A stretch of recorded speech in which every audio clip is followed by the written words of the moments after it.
I met Coach Paterno. It was kind of unique, I think. I wasn't a real high recruit. I actually got injured my senior year in high school. And I think they were looking at someone else at a different high school. And all of a sudden, one of the coaches, I had a good game. I just came back from an injury in which I was off for about 4 or 5 weeks. And I only played in like the last 4 games. And my coach in high school felt sorry for me, so he allowed me to throw as many times as I wanted in my last game.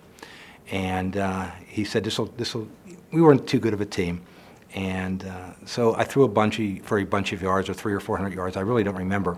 And I remember getting a phone call all of a sudden from Penn State that they really liked me. Well, this is thinking that I was going to go to a completely different college because I never heard from Penn State. And so as soon as I heard from that, I canceled the trip. And Penn State was never a favorite. Actually, Pitt was my favorite because I was from Pittsburgh. But I heard a lot about it, and I wanted to see what it was like for myself. So it was kind of unique that I think a week before they called, a week after I went up for a visit, and that's the first time I met him. He didn't come visit me because I wasn't one of the primo guys.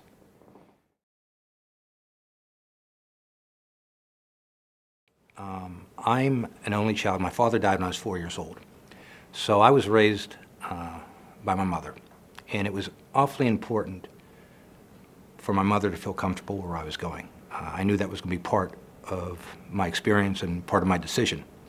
So at Penn State, it was kind of nice that they invited the mothers, if you wanted to go up and visit and to meet and do all that. And she was excited about it, and sort of got to meet Coach Paterno.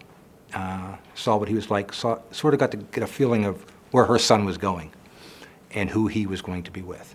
I didn't really have a father figure growing up, and I depended a lot on coaches, not only in high school, but as the years gone on at Penn State, the coaches, and especially Coach Paterno, as to be a mentor. And it was nice for me knowing when I made my decision even easier.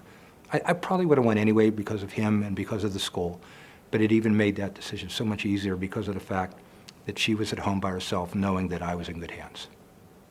Yeah, Tom Donchez, who Letterman, founder of the Letterman Clubs, in this very similar situation where it was just his mom or kids. So in some respects, you sort of grew up with him as a father figure. Yeah, it was someone not only like to hear, but to see and see their actions.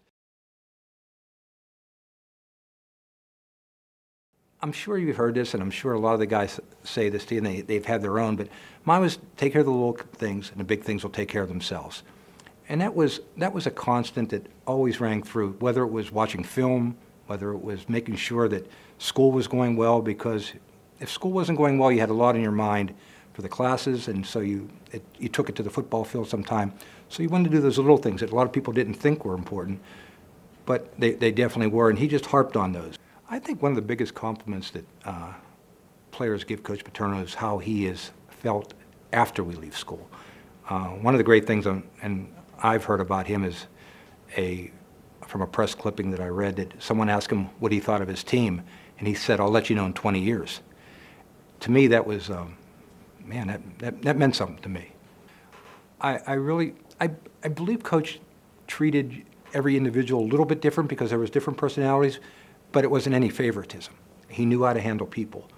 And the last thing he wanted was for one person to think that he was going to get over something on him or getting something more than the other players. And I think that kept us together sometimes. And sometimes it wasn't all good. Sometimes we all got treated like maybe we should have, but we all knew that we were together, and maybe that drove us closer together sometimes.